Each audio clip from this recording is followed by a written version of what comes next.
Hello everyone and welcome back to my channel. I am here with another deck walkthrough. There's going to be many of these in the future, just to like pass the time, honestly. This is essentially like one of the decks. There are so many decks that I got in the past months, in the past year, that I didn't do walkthroughs of, and I didn't talk about. And this is, but whatever. I'll bring it up in a live chat or whatever, and muse it out. But anyways, this is the Telluric Tarot by Lunaria Gold. She is the creator of. Let me see if I can get them. I should have had these out instead of under a bunch of things. The Telluric, the Telluric runes. Right here, this you can get these on Etsy, and there is a second edition of the Telluric Tarot that is available on Kickstarter to back. At the moment, there are some changes to the deck and the book. I'm not sure what exactly are the changes, but I do know some of them. She also created this deck, the Phoenician Oracle, which I find very, very interesting. Please check this one out. This one's really cool. Hopefully, I messaged her. I'm like, would you ever like combine all your alphabet oracles into one? And it also seems like she's making a Lenormand, so keep an eye out on that. Follow her on Instagram. I'm gonna link everything in the description down below. So it's called the Telluric Tarot, but really it's more of an oracle deck, though of course calling a deck of cards an oracle isn't really accurate. More on that in another video. But it is an oracle of stones and plants, and I think this is a really good little alternative if you don't want to buy stones and have, if you don't have the funds to buy all these stones and plants. I feel like what do you guys think of that? Does anyone do that? Use cards like this to in place of stones and crystals, or I don't know, because it's like recently I've been looking at like some of the stones and crystals like on Instagram, like some of those shops that I follow on Instagram that show like the decks and the stones, and the carved and the polished stones that they have, and I'm like, no, stay away from my bank account. But anyways, I think this could be like a little, more affordable alternative, perhaps. I don't know. Anyways, there is also an interview that she did with, I believe, Tarot Map, I think. I'll link that in the description down below. I loved it. But let's get into it. So the guidebook here isn't the best. I can't remember what I said about it, but all I know is that it does give you a good amount of information. It kind of stays away from the traditional tarot meanings. Like, it tries to stay away explicitly from those, like this is the Fool card. It like references them, but it doesn't say the Fool and this and that and that and that. It really does focus more on the stone and the plant. So yeah, it doesn't, it gives a good job, but I'm not sure that's how I would work with it. And again, this is a deck that I'm not sure how I would work with. I have an idea, and there's really isn't much that I can it's going to require a lot of time and focus that I don't have at the moment when it comes to like studying tarot and all that. So I will say some of the cards can be a little confusing if you think this is for, like, I think this image, the color tones and the roses, it gives me pentacles. It gives me the earth feeling, but it's actually water. This is the Nine of Cups here. But anyways, so that's neither here nor there. And that's why I'm not using this as explicitly a tarot. I'm actually wanting to use this as just a number and plant oracle hybrid oracle thing, because you do get actually like quite a few extra cards. Like, you get zeros for each of the suits, which I find quite interesting, kind of like an absence or void of that element, and like a negative in a way.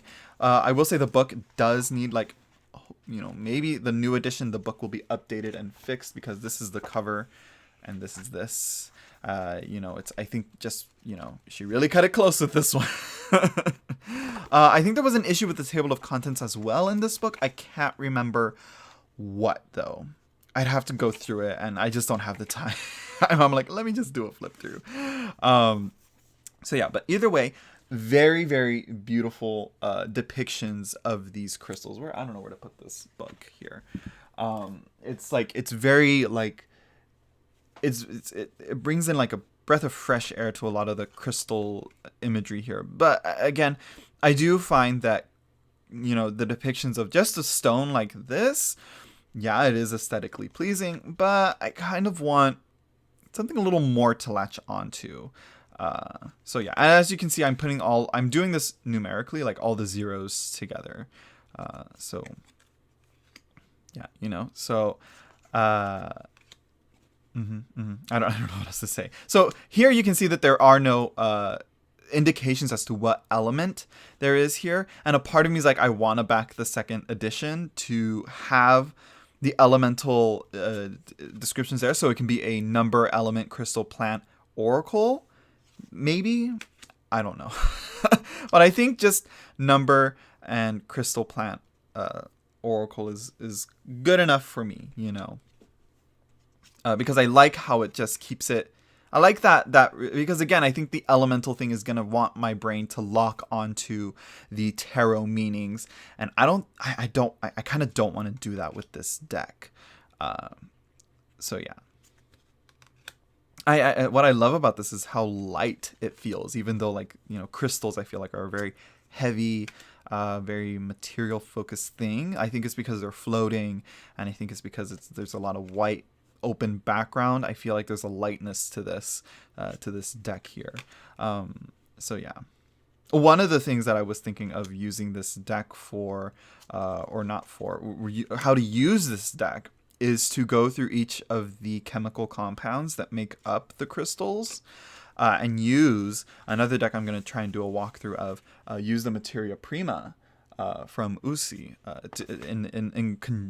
as a combination or a deconstruction of the cards. So I'd like obviously gold is gold is gold. That's not really that, there's not many other elements in there. But here, I think Hanksite, I looked up the chemical composition of that makes up the crystal, and I looked at the different elements that made it up, and then I broke it down and looked into it.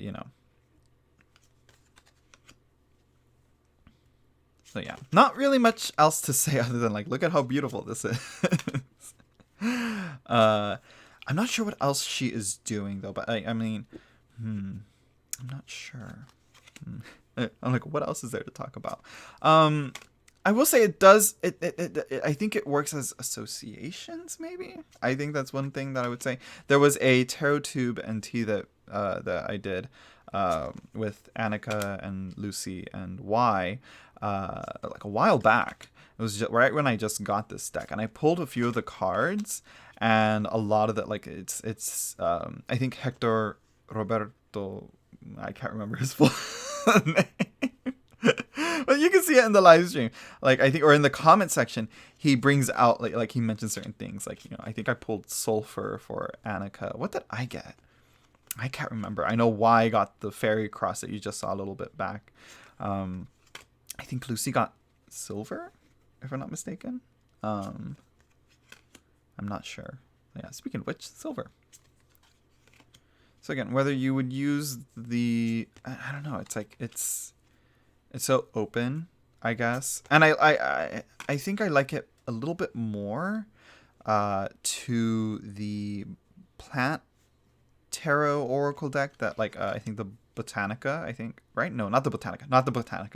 Botanica's a little different. Well, Botanica has its similarity. I think this might be like a light alternate version to Botanica, because Botanica has kind of the same. It has the plants, but in the center here, instead of a stone, and instead of a white, it's black background with the plant, and in the center, decorating it as the suit pips or the suit icon, it has artifacts and tools and different items from different cultures that would best represent the meaning of the card.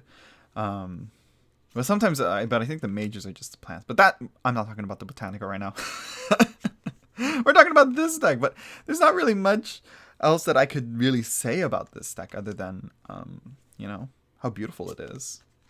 You know, just to have these cards here, it's gorgeous. You know, and so you have, like, you see, you even have fossils here. Ammonite. I think this is supposed to be the Wheel of Fortune. You know how she's able to, like, she specifically, I remember in the interview, she specifically wanted the jewels or the gems, the stones, to look as raw as possible, you know, so that they're not like polished or or changed or alternated. I'm not even sure what to say, in any way, shape, or form. She wanted them in their raw state, as close as possible to the raw state. I think like this one, no, maybe, I think maybe opal or labradorite would be. I'm not even sure. So here's obviously like the Hanged Man is one, like this is one, you know, the suspension in amber. One thing I haven't done, and then one thing I can do, is look at the chemical composition in some of these plants, because some of these plants have very beneficial, sometimes very toxic chemical compositions, and do the same thing with the materia prima with those chemical compounds. I'm not even sure what I'm talking about. I don't know. I don't really. Chemistry was a very difficult class for me. So yeah. I hope that she designed some, well, no. I mean, part of me is like, oh, I hope she did some spreads. But then on the other hand, I'm like, you know, does a guidebook really need spreads? There's so many spreads available out there. You know, you don't need that many. And usually when people say, I would like some spreads in there, and then the creators will just throw in a Celtic Cross and a 3-card spread in there. And it's like, okay, maybe not. So yeah, but I'm very curious as to see how people work with this, because I feel like forcing the tarot meanings onto these images, it's just not gonna work, you know. I don't think it would work. Me personally, it's just, there's not much on there. I think tarot is so, you know, integral to, it's so needed to use those images. But I guess the number there kind of works. So I think, I don't know. I guess you could use it as a Marseille, in a way, using it as a numerical elemental combination, and the crystals are just there really for decor, or I don't know, because I do know that I can tell reading through the guidebook that she used she obviously used the tarot meanings from the Rider-Waite-Smith in depicting and choosing the crystal and flower combination.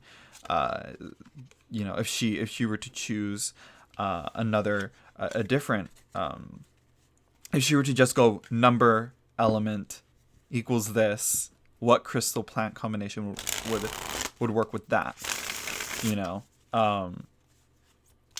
And I wonder if that would change her combination and change what she thought is a good combination to represent the tarot. Very interesting. And as you can notice, you know, from the devil onto the world, and that, and the bonus card, the infinite card, this card here, bismuth and fern, it, you know, obviously it's not a completely perfect number oracle, so maybe I would have to take out, you know, all those and just leave up to from 0 to 14. But I'm like, we'll see. We will see. Because like I said, I haven't really worked with this deck so much, but it's like, it is like a more tool for like crystal and plant associations. Maybe, I don't know.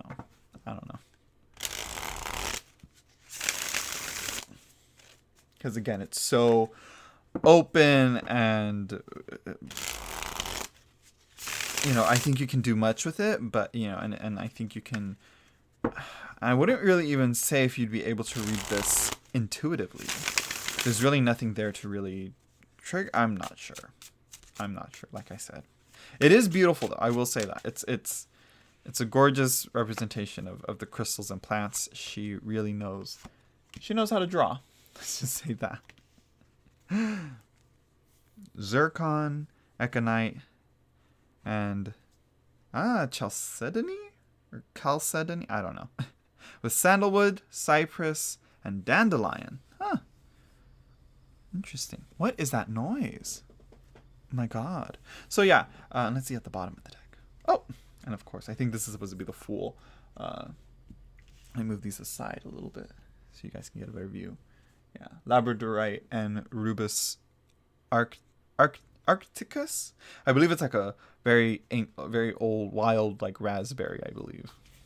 So yeah, so hopefully the second edition like maybe improves on things, changes some things, updates some things. I'm not sure. The card stock, as you can see from shuffling it, the gilding actually holds up pretty well compared to other, you know, gildings that I've seen. The lamination is glossy for all you lamination picky buyers, you know. It is very, very, very glossy reflective. But it's glidey and slidey. So if you have Sasuraibito tarot, I believe that's how you pronounce that, then you can easily shuffle this. Because I think with glossy edges, glossy finish, you kind of need the gold edges to kind of help make it smooth. I think something about the gilding process makes it easier to shuffle, maybe, or maybe it's just the cardstock with the gilding. I don't know. All I know is that Bonefire from Schiffer Publishing was impossible to shuffle. Or very difficult to shuffle, I should say. Nothing's impossible to shuffle for me. I'm just kidding. There are cards out there that I'm like, I cannot shuffle this. So yeah, there you go. Let me know what you guys think of this deck. Would you guys use this as a replacement to crystal and plant buying, you know, and herb buying? Would you use that, you know? Would you use it as such? Because I think this could be a good and ecologically sound use of that, you know. I don't know. Do you guys feel like the images is enough for that? You know, I don't know. That goes into like intention and all that. So yeah, let me know what you guys think. Don't forget to like, comment, and subscribe. And I will see you all in the next video, whatever that is. Bye.